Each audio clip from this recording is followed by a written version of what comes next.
स्वागत है आप सभी का स्लीपी क्लासेस में। तो आज का प्रीमिक्स आपका रहेगा एनवायरनमेंट से रिलेटेड, जिसमें हम 5 क्वेश्चंस डिस्कस करेंगे इंडियन बायोडाइवर्सिटी से रिलेटेड। बहुत वास्ट टॉपिक है तो हम इसे 2 सेशंस में कवर करेंगे। आज 5 क्वेश्चन डिस्कस करेंगे, ठीक है जी। तो शुरुआत करते हैं आज के प्रीमिक्स की पहले क्वेश्चन के साथ, जहां पर आपको कहा जा रहा है कि कुछ ऐसी कंट्रीज हैं जिन्हें आइडेंटिफाई किया गया है एज मेगा डाइवर्स कंट्रीज, ठीक है जी। किसके द्वारा? वर्ल्ड कंजर्वेशन मॉनिटरिंग सेंटर, जो कि आपका यूनाइटेड नेशंस एनवायरनमेंट प्रोग्राम का है। अब उसी से ही रिलेटेड अब आपको पूछा जा रहा है कि बताइए इन कंट्रीज में से कौन कौन सी पर्टिकुलरली इस कैटेगरी में इंक्लूड की गई हैं।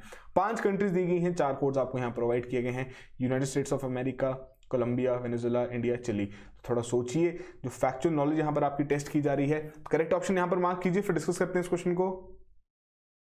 तो देखिए यहां पर आपकी फर्स्ट, सेकंड, थर्ड और फोर्थ ऑप्शन बिल्कुल करेक्ट है।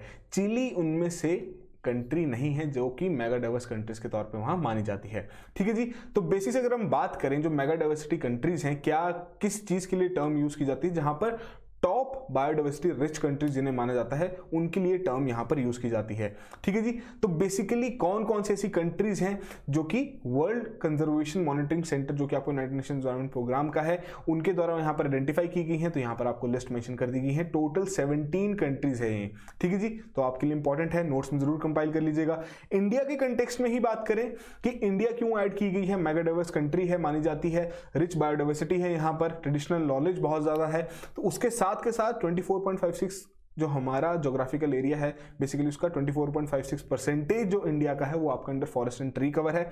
उसके अलावा हालांकि जो लैंड एरिया है 2.4% ही है, but India nearly accounts for 7 to 8% of the recorded species, ठीक है जी, जो जिसके चलते यहां पर इन्हें मेगा डाइवर्स कंट्री का दर्जा दिया गया है, ठीक है जी। उसके अलावा जो आपका मैप है आप इसे अपने नोट्स में भी कंपाइल कर सकते हैं, थोड़ा पिक्टोरियल रिप्रेजेंटेशन के थ्रू याद रहेगा कि कौन कौन सी कंट्रीज हैं, ठीक है जी। तो ये था आपका पहला क्वेश्चन, आई होप आपने करेक्टली मार्क किया हो।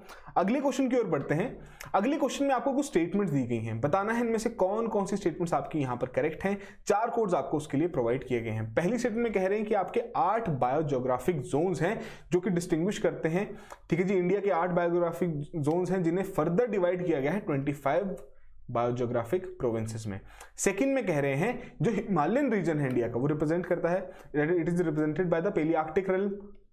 और थर्ड में कह रहे हैं कि आपके ऐसे 8 टेरेस्ट्रियल बायोजियोग्राफिक रेल्म्स है जो कि टिपिकली वर्ल्ड में रिकॉग्नाइज किए गए हैं। तो ये बेसिक से आपकी 3 स्टेटमेंट्स दी गई हैं। थोड़ा सोचिए, फैक्ट बेस्ड नॉलेज यहां पर टेस्ट की जा रही है। फिर से करेक्ट ऑप्शन यहां पर मार्क कीजिए, फिर डिस्कस करते हैं इस क्वेश्चन को।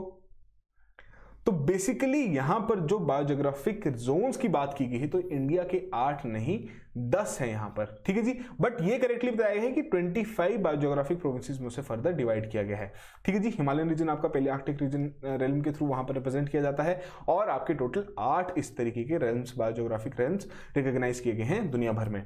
तो सेकंड और थर्ड स्टेटमेंट आपकी करेक्ट है, तो उसी के आधार पर सी ऑप्शन यहां पर करेक्ट ऑप्शन है। तो बेसिक से कुछ बातें कर लेते हैं कि बायोजियोग्राफिक क्लासिफिकेशन जो इंडिया की गई है वो बेसिकली जो यहाँ की कैरेक्टरिस्टिक्स हैं, बायोजियोग्राफिक कैरेक्टरिस्टिक्स हैं, उसी के आधार पर की गई है। तो बायोजियोग्राफी क्या हुई कि वहां पे स्टडी की गई किस तरीके से जो स्पीसीज हैं वो डिस्ट्रीब्यूट हुए हैं, ऑर्गेनिजम्स हैं, जो इकोसिस्टम्स हैं, उन सभी का ज्योग्राफिक स्पेस और जियोलॉजिकल टाइम के तहत वहां पर जो डिस्ट्रीब्यूशन किया गया है उसी के आधार पर ये क्लासिफिकेशन यहां पर की गई है। तो कौन कौन से हैं वो 10 जोन्स? पहला आपका ट्रांस हिमालयन जोन आता है, फिर हिमालयन जोन, फिर आपका डेजर्ट जोन आ जाता है, semi arid zone, western Ghat zone, फिर आपका Deccan plateau zone, Gangetic plain zone, north east zone, coastal zone और आइलैंड्स, ठीक है जी। अब इसे मैप के तौर पे देखना हो तो ये रहा आपके लिए, ठीक है जी। ये आपका बेसिकली यहां पर सारे जोन्स आपके डिवाइड किए गए हैं। उसके अलावा जो प्रोविंसेस की बात की गई थी तो वो प्रोविंसेस आपके इस तरीके से डिवाइड किए गए, फर्दर क्लासिफिकेशन यहां पर कर दी गई है, ठीक है जी।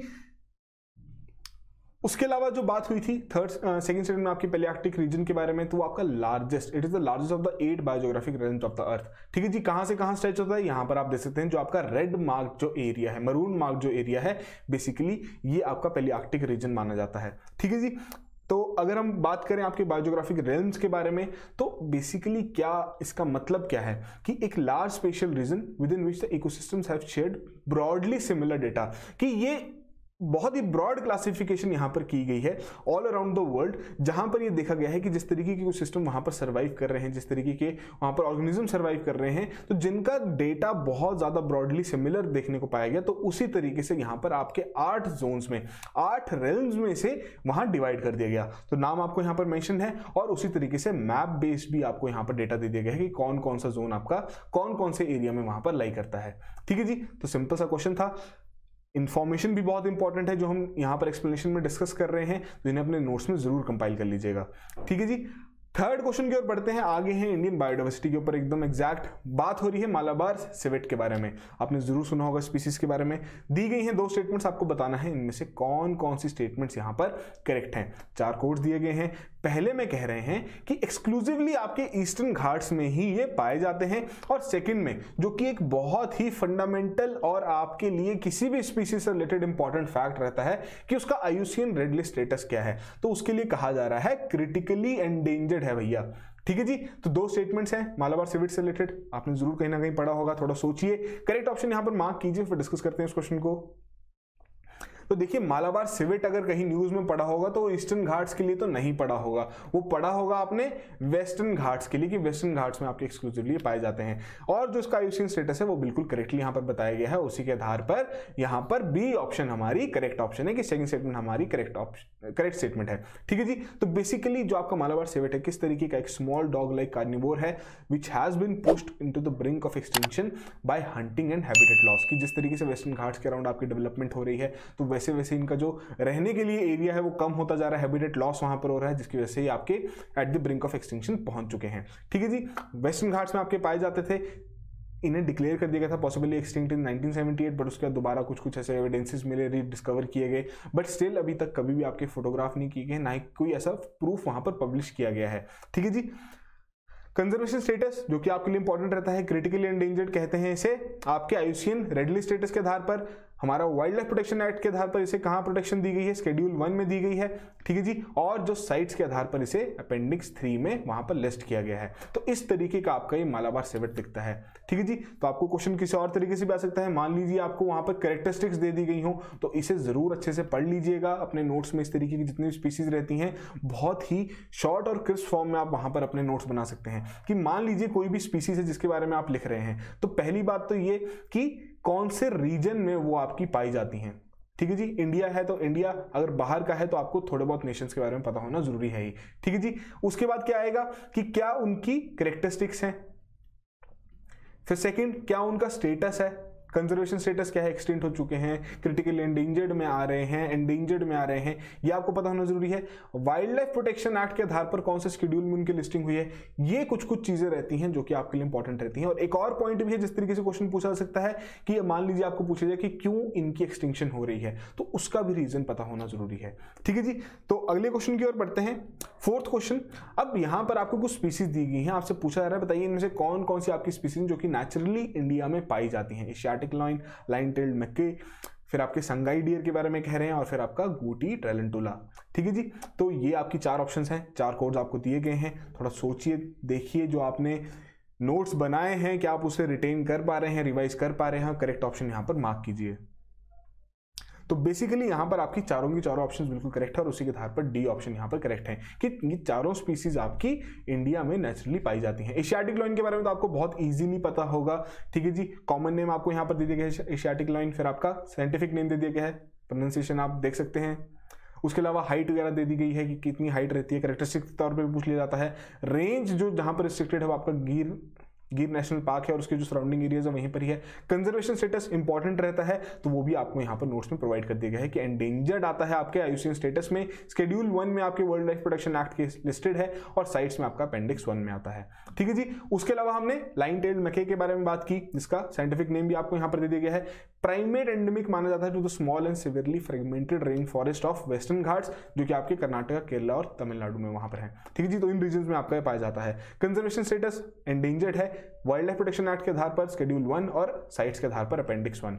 तो किस तरीके का आपका दिखता है, तो यहां पर आपको पिक्चर भी प्रोवाइड कर दी गई है। उसके अलावा थर्ड जो स्पीसीज थी जो कि आपकी क्या थी, संगाई डियर के बारे में, ठीक है जी। तो उसके बाकी भी नाम है वो आपको यहाँ बता दिए गए हैं, डांसिंग डियर हो गया, ठीक है जी, ब्रो एंटल डियर हो गया, तो साइंटिफिक नाम भी आपको यहाँ पर दे दिया गया है। और ये आपकी जो नेशनल पार्क है मणिपुर में वहां पर पाया जाता है। पॉपुलेशन अबाउट 200 की रही है अभी, और जो उसका कंजर्वेशन स्टेटस है वो भी आपको यहाँ पर मेंशन कर दिया गया है। और किस तरीके का दिखता है ये रही, और यही इनके चीफ कैरेक्टरिस्टिक्स फीचर भी हैं। उसके अलावा अगर हम गुटी टारंटुला के बारे में बात करें, साइंटिफिक नेम आपको यहाँ दे दिया गया है, कौन से रीजन में ओरिजिनेट इंडिया में हुई हैं, आंध्र प्रदेश में पाए जाते हैं, जो रिजर्व फॉरेस्ट है बिटवीन द नंदयाल एंड गिद्धोल, और श्रीलंका में भी पाए गए हैं, ठीक है जी। उसके अलावा जो आपका कंजर्वेशन स्टेटस है क्या कहता है, IUCN रेड लिस्ट के आधार पर क्रिटिकली एंडेंजर्ड के अंदर आते हैं, और साइट्स के आधार पर आपका अपेंडिक्स 2 में लिस्ट किया गया है। किस तरीके से दिखता है ये रहा आपका, पीकॉक टारंटुला भी इसे कहते हैं। तो आई होप आपने इस क्वेश्चन को करेक्टली मार्क किया हो। चारों की चारों स्पीसीज आपकी नेचुरल इंडिया में पाई जाती हैं, तो इन चीज़ों के बारे में भी पता होना जरूरी है, लोकेशन जो कि बहुत इंपॉर्टेंट रहता है किसी भी स्पीसीज से रिलेटेड। अगले क्वेश्चन की ओर बढ़ते हैं, आज का लास्ट और फाइनल क्वेश्चन, रेड पांडा बहुत टाइम आपका न्यूज में भी रहा है, इंपॉर्टेंट भी है एग्जाम पॉइंट ऑफ व्यू से। अब आपको यहाँ कुछ स्टेटमेंट्स दी गई हैं, आपसे पूछा जा रहा है कि बताइए इनमें से आपकी कौन सी ऐसी स्टेटमेंट है जो कि इनकरेक्ट है। पहले में कह रहे हैं कि स्टेट एनिमल है आपका असम का, सेकंड में कह रहे हैं इंडिया के पास बेसिकली सेकंड लार्जेस्ट पॉपुलेशन है रेड पांडास की, और थर्ड में कह रहे हैं कि wild life protection act of 1972 के तहत इसे शेड्यूल 1 में लिस्ट किया गया है। तो ये रही आपकी 3 स्टेटमेंट्स। अगर आपको लगता है इनमें से कोई भी इनकरेक्ट नहीं है तो आपकी डी ऑप्शन यहां पर आप मार्क कर सकते हैं। थोड़ा सोचिए, करेक्ट ऑप्शन यहां पर मार्क कीजिए, फिर डिस्कस करते हैं इस क्वेश्चन को। तो देखिए रेड पांडा, अब आपने अगर इसके बारे में पढ़ा हो तो किस कंटेक्स्ट में पढ़ा हो सकता है कि किसी स्टेट का ये स्टेट एनिमल है, बट वो स्टेट आपका असम नहीं है, ये आपका सिक्किम का स्टेट एनिमल माना जाता है। उसके अलावा जो 2 फैक्ट्स आपको दिए गए हैं, सेकंड लार्जेस्ट पॉपुलेशन है रेड पांडास की इंडिया में, किसके बाद, चाइना में सबसे ज्यादा मानी जाती है, और ये हमारा wild life protection act of 1972 के तहत शेड्यूल 1 के अंडर ये लिस्टेड है, ठीक है जी। तो ए ऑप्शन यहां पर आपकी करेक्ट ऑप्शन थी। तो उसी से रिलेटेड कुछ चीजें डिस्कस कर लेते हैं, जैसे कि हमने पहले भी डिस्कस की, बस इसी तरीके से आपको अपने शॉर्ट नोट्स वहां पर तैयार करने हैं।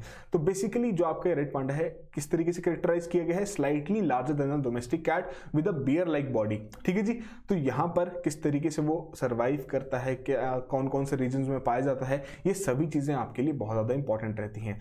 तो अगर हम इंडिया के बारे में भी बात करें तो अराउंड इसकी पॉपुलेशन मानी जाती है 5000 से 6000 के बीच में, जो कि चाइना में आपकी 6000 से 7000 के बीच में वहां पर रिकॉर्ड की गई है। कंजर्वेशन स्टेटस एंडेंजर्ड रखा गया है IUCN के रेड लिस्ट स्टेटस में, वाइल्ड लाइफ प्रोटेक्शन एक्ट के आधार पर शेड्यूल 1 और साइट्स में आपका अपेंडिक्स 1 में रखा गया है। और अगर लोकेशन के बारे में बात करें कि ज्योग्राफिकली कौन सी लोकेशन में आपका प्रेजेंट है, तो यहां पर जो आपका ऑरेंज कलर से ये रीजन हाईलाइट किया गया है, तो पर्टिकुलरली इस रीजन में आपका रेड पांडा पाया जाता है, ठीक है जी। तो ये थे आज के हमारे 5 क्वेश्चन जो कि इंडियन बायोडायवर्सिटी से रिलेटेड थे, जिसमें से आपके अगले जो 5 क्वेश्चंस रहेंगे, जो अगला आपका एनवायरनमेंट का सेशन रहेगा जो कि नेक्स्ट फ्राइडे रहेगा, तो उसमें भी हम आपकी इंडियन बायोडायवर्सिटी ही डिस्कस करेंगे, एंड पर्टिकुलरली जितनी भी आपकी इंपॉर्टेंट स्पीसीज हैं, ताकि एक बार सारी स्पीसीज का रिवीजन हो जाए। कोशिश करेंगे यहाँ पर 5 के 5 क्वेश्चन आपके सारे के सारे स्पीसीज रिलेटेड ही रहें, ताकि आपकी एक तरीके से रिवीजन हो जाए। तो इसी तरीके से हम आगे बढ़ते हुए थीम बाय थीम आपका सिलेबस कवर करेंगे, ताकि एक सेंस ऑफ अकॉम्प्लिशमेंट भी आए कि जी हाँ, अगर क्वेश्चन किसी भी तरीके से वहां आए तो आपको एक बेसिक अंडरस्टैंडिंग तो हो, एक बेसिक नॉलेज तो हो उस क्वेश्चन को वहां पर अटेम्प्ट करने की। और कल की बात करें तो कल है आपका साइंस एंड टेक्नोलॉजी का दिन, तो कल हम इंफॉर्मेशन टेक्नोलॉजी से रिलेटेड आपके 5 क्वेश्चन यहां पर डिस्कस करेंगे, ठीक है जी। तो थोड़ा रिवाइज भी कर सकते हैं, करंट अफेयर रिलेटेड क्वेश्चन रहेंगे थोड़े बहुत, तो अच्छे से प्रिपेयर करना है, तभी हमें इसका फ्रूटफुल रिजल्ट देखने को मिलेगा। और अगर आपको लगता है आपका स्कोर नहीं आ रहा है, तो आपको क्या करना है, दोबारा से अपने नोट्स उठाइए, जो जो चीज़ें आपने यहाँ पर पढ़ी इन चीज़ों को वहाँ पर कंपाइल कीजिए, थोड़ी चीज़ें ऐड ऑन कीजिए, ताकि अगर आपको दोबारा से कभी भी क्वेश्चन पूछा जाए तो आप वहाँ पर इजीली आंसर कर सकें। So that will be all the very best and have a good night.